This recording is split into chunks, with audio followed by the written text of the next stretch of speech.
on this Inyan, because we will not finish what I have to cover on this Inyan, to go and cover the material that I feel is very necessary and very important for you to know. And we will spend at least one more session, Friedlander, on this particular Inyan. You continue with the Gemara, and then we will continue when we finish up this year. We'll have a third year on the same Inyan. I guess. What do we get out of doing these mitzvahs? What do we get out of it? I want to come to that punchline. What you get out of it? What about the Sedra? We will do that too.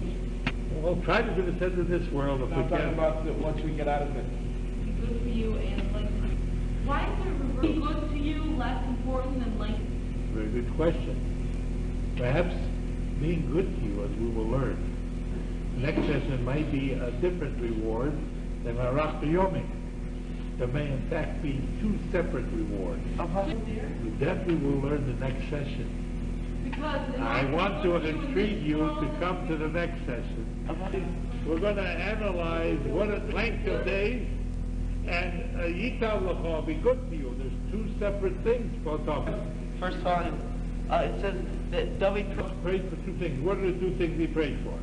later sounds good, like after 20, between 20. 20 and 30. See, he's already up to that Madriga already. He's going into see that. All right, Baruch Hashem, what are you learning?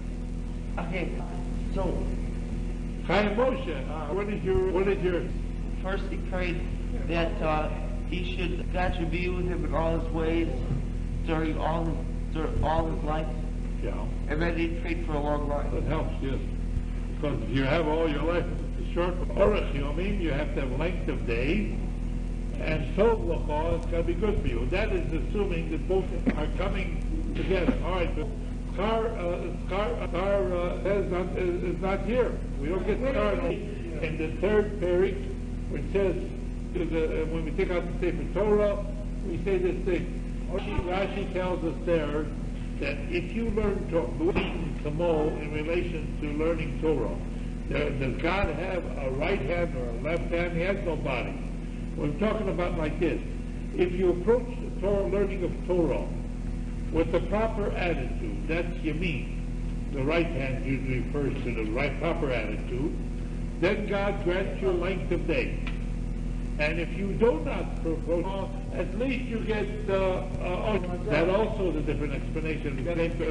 We will have another explanation. Believe that it will hold this point, and believe that it will continue. Yeah. Okay. There's different ways of getting to Olam Haba. Some people can get into Olam Haba. Does not mean, God forbid, he doesn't have to come to Tchias HaMeitim or Olam Haba. That's a tremendous thing, but it's not thing that we're looking for. Wait. Well, let's withhold the comment until we learn what I want to learn next year. And then if you have a comment on that, believe that, we will go further. If we have to learn a fourth year. Remember when we were learning about God holding the mountain over Jewish people, we had 8 Shurim. So if we only have just 3 or 4 here, I mean, we're not really...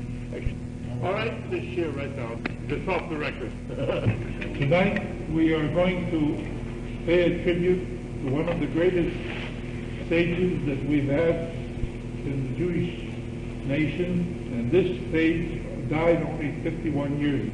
He is properly known as the Chofetz Chaim. It's Israel Meir HaKohen, who wrote many Sforim, and the one that he wrote about who wants life, if you look in the 31st chapter of Psalms, he takes from the Psalms. If you'll bring me a book with me, I don't need to translate. The verse of chapter 31 in Psalms, King David, come children, Shemu li, listen to me.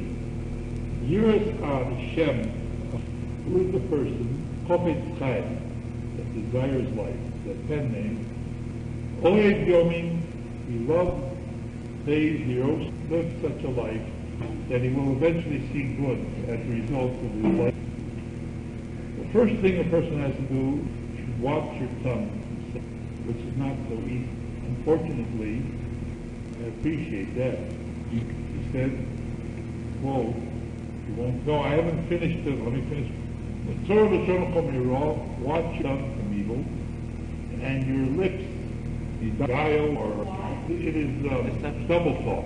You say something and you don't really mean it. Go away from evil, fail, and pursue it. If you seek peace, why do you have to pursue it? Where you're at. Take this as a plan, in order to have things. I'm taking, I must also admit that my son-in-law, Levi, called this to my attention, and which I am grateful to him. And I will perhaps, Friedlander, I will quote the Chofetz Chaim much more frequently than I've done in the past. This is a sefer on the Sichos Avos that's gathered from the various right and time in celebration of the Chofetz. I am going to devote this session to some. We have a public announcement that they will have a gathering honoring the memory of the Chofetz Chaim who passed away 51 years ago. And we are now going to learn a little of the appreciation of the greatness of this man.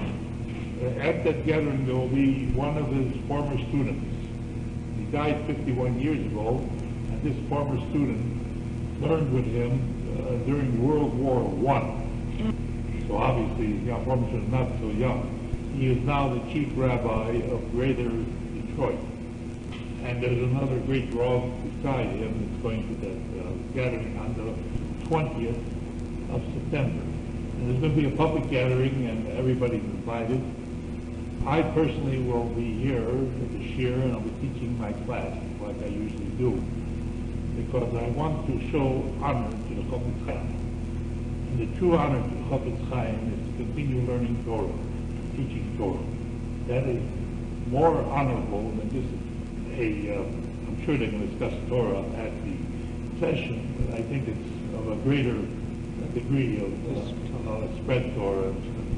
So Friedlander, I will be teaching it that night, and hopefully some of you will show up. At any rate, so the Avos is gathered together from the various works of the Chofetz Chaim. We wrote many, Rabbi, who passed away in the year 1933, be almost 100 years old.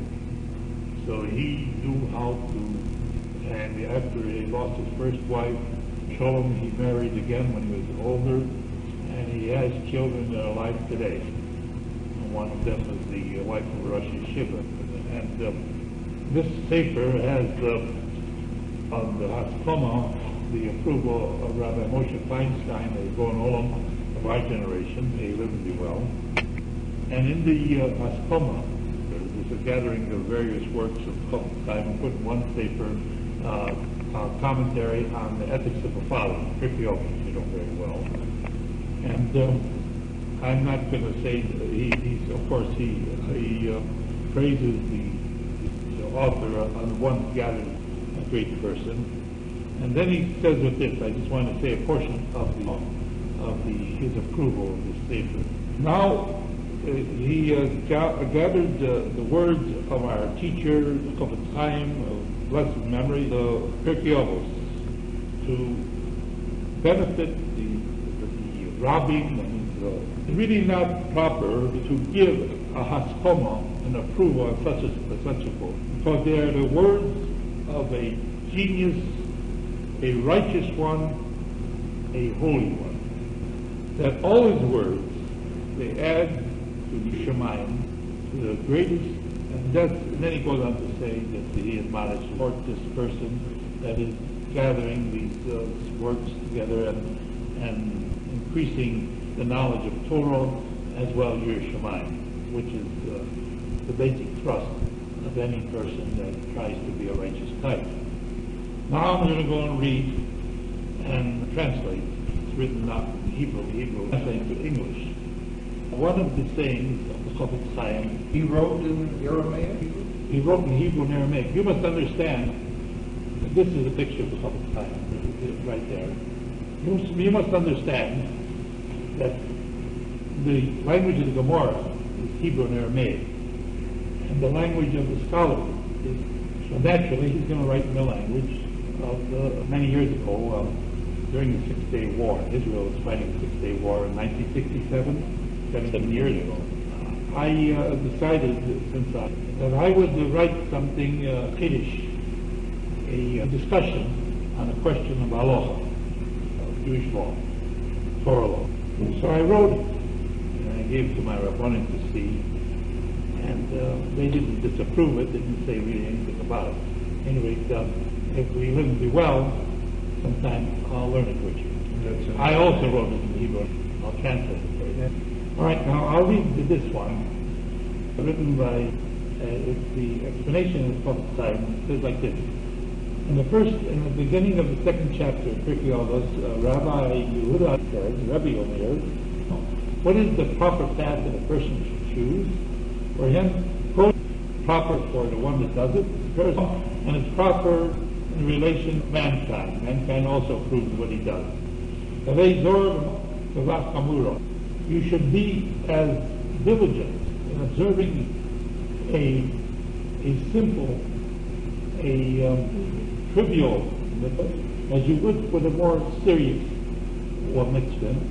Because you don't really know the reward given for mitzvah. It's a very, that makes a lot of sense. How does anybody really know? Nobody really knows. Except the trouble. That's right. Time the trouble. Time says, time, you quoted it. This, in fact, is one of the reasons why it's impossible to know the important alone reward or punishment for anything. By hypothesis, but we do not know, in fact, what it is. The loss of a mitzvah, doing a mitzvah in relation to how much you pay and how much you gain from doing a transgression, and negative hafseda in relation to how much you lose from it. Look and concentrate on three things. So know what is it? Time law, an eye that sees, and an ear that hears. And all your actions are written in a book. God is checking on us. He says what we do. He hears what we say, and all our actions are. That's that Mishnah. Chaim says on that Mishnah, if you be careful when a slight mitzvah, just like you would be with a more. That is to say, we should be careful with small mitzvahs that you think you might make a mistake in assuming they are small, like the more important ones. Again, because in truth, you do not understand what the reward is given for them. And this is only revealed only before the Holy One but thee, that he knows the root, the holy root of every commandment that is found in the Torah. You know, God doesn't just give a lot of commandments and without any reason why he does it. We may not understand the reason why everything is given and why it in fact must be observed. And God also created, that is written in the Sefer Yechezkel, in chapter 18, verse 4, all the souls are mine. And it's revealed and known before the root, the holy root of the souls of Israel. Why it is necessary to fulfill all the 13 commandments, Jewish people to fulfill. In truth, it makes alive, a person makes alive his soul, that is, and draws onto it, adds holiness to the whole. It's written in the books that there are 248 positive commandments in the Torah to be compared to the 248 various organs of the soul of a person. You know, we've been talking all the time about the body, the organs of the body. That's where the usual explanation is the 248 organs of the body, and there's the usual explanation is 365 sinews in the body, and corresponding to the 365 negative commandments of the body. Now he's talking about these correspond to the organs of the soul of a person. This is something that perhaps we are not even cognizant. We must understand that a human being is not as simple as we may imagine. That just like the group, the body, had 248 organs, so the Chofetz Chaim tells, so there is in with the soul.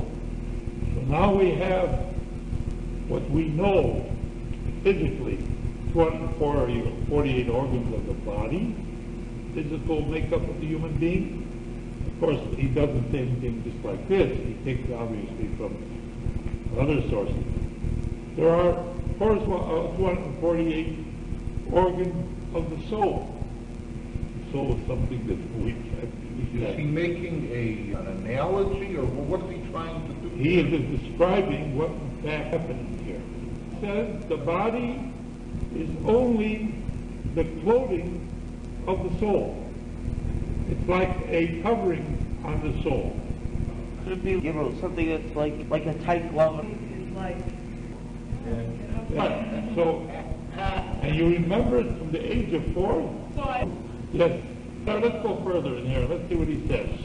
As it is written in the book of Eo, a situation where there was a gentleman, not an individual, who was a righteous type, and in every way he was doing everything that was supposed to be done in the proper way. Was he Jewish? He existed. One authority holds he never existed. Job was written by... In Rashi, by Bibur Shalach Lecha, when they sent out the spies, he said that Moshe was wondering if they're... He is quoting a Rashi in a sefer like this. When Shalach Lecha Noshim, you're talking about that one there. Yeah. You're reporting people 8, and Rashi brings a medrash that tells the 8. It's talking about a tzaddik, referring to perhaps Eov. Was Eov still alive to protect them by his merits? You must understand, if a person is a righteous type, not only does the righteous type protect himself and get merits, but he acts as a protection for those that he dwells among. For instance, such a righteous type was Abraham, our forefather, was such a righteous type that by the virtue of his merits alone, one person, he was able to put all of mankind on a spiritual plus. One person. At his point in time, or you mean from At then his on? point in time. Not only that, there's a mimer that says, this one person, Avraham Avinu, did as much good as the 10 generations, including his generations before him, all combined. Does that include, what about Aver? Shem and Aver, they were tzaddikim, and they were Rosh Yeshiva, and they taught Shem and Aver. Oh, yeah. Shem, the son of Noah, but they were not of the caliber of chapter. And the 11th verse says like this: Or Voser Hobishoni, I, Hobishoni, have clothed me with flesh and skin. In person, the person is clothed. In other words, the soul of the person, what makes a person alive, is clothed with flesh and skin. And with bones and sinews you surround me. In other words, the soul is the living part of the human being. The soul is the living part of the human being. We have a mimer that tells us there are 3 partners in the creation of a human being: God and one's father and mother. Each contributes certain attributes, and when it comes a time for a person to die, God just takes back his parts.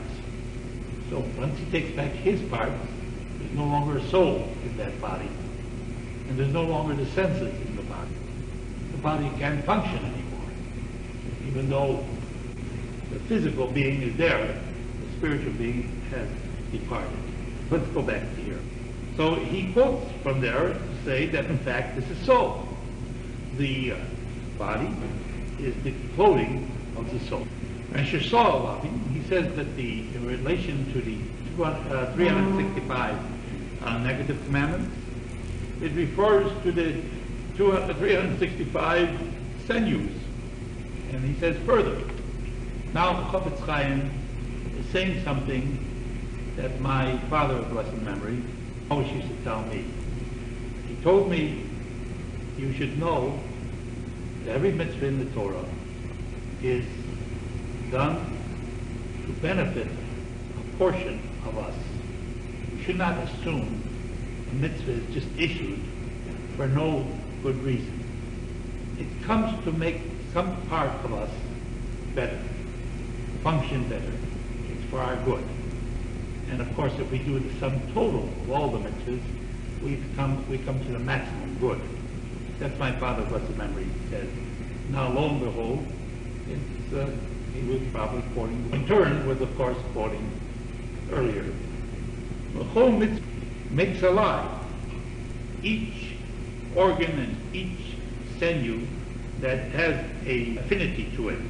Just like the bread that a person eats, it makes alive his body. We don't eat food. We get weaker and weaker. The food makes us alive. Renews our energies, if you will. Same thing, for instance, our sleeping. Things here. We sleep. God, in His kindness, restores our soul to us. We thank Him. And in addition to that, He renews our energies so we can function again. So here again, just like the bread that a person eats, bread means food. It revives his body. So also the Torah and the mitzvah revive the soul. But this is the food of the body, of the soul. Yes, Messiah. If someone doesn't fulfill all the Torah, are they starving themselves to death? They may very well be good. You've heard of malnutrition, where a person unfortunately does not eat the proper foods. It may very well undermine their well-being. And so therefore it is very necessary. So here's a legitimate reason why we shouldn't pick and say this mitzvah I will do because in my opinion it is insignificant, and this one I will do because in my opinion, when in fact we need them all. If we didn't need them all, God would not have asked us to do them. That's stupid. To assume that we understand and God does not understand. How stupid can a person? That's not stupidity, that's madness. Equivalent to Arrogant. Equivalent to. Yeah, We malnutrition. need vitamins, which are very small. Absolutely. You cannot possibly equate. You see, to learn the Chofetz Chaim is beautiful. I see this man was like Rabbi Chaim, great in every way. He was a holy person. Could speak the way he's speaking. Yes. What if someone is on a restricted diet? Is it similar to someone he doesn't have the facilities to do certain mitzvahs? This is difficult sometimes.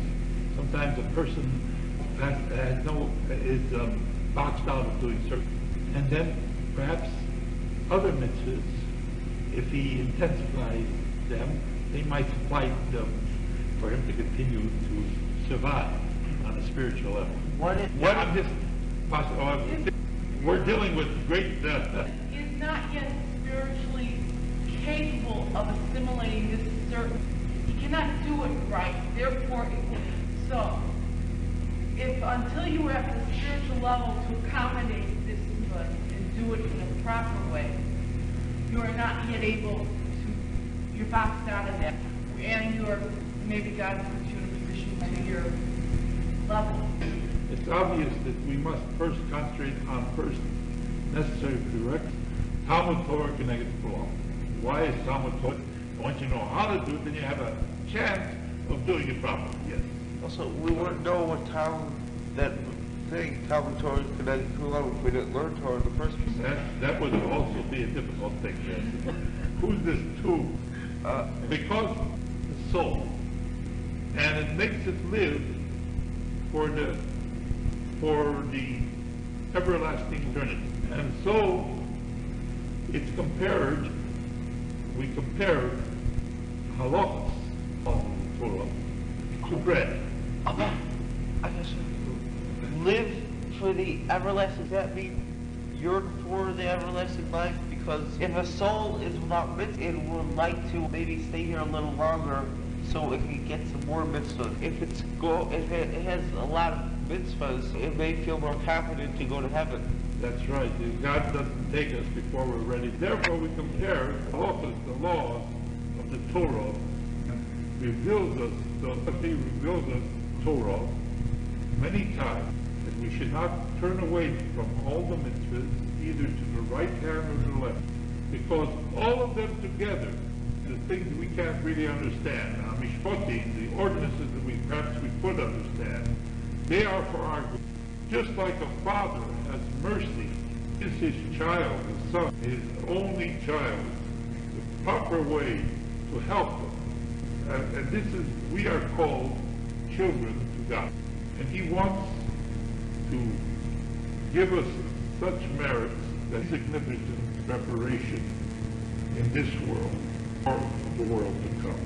How can a person that he doesn't know anything about them, he doesn't know what their value is worth at all, puts himself this evil to his soul that would not be done to him even the money that he could possibly have?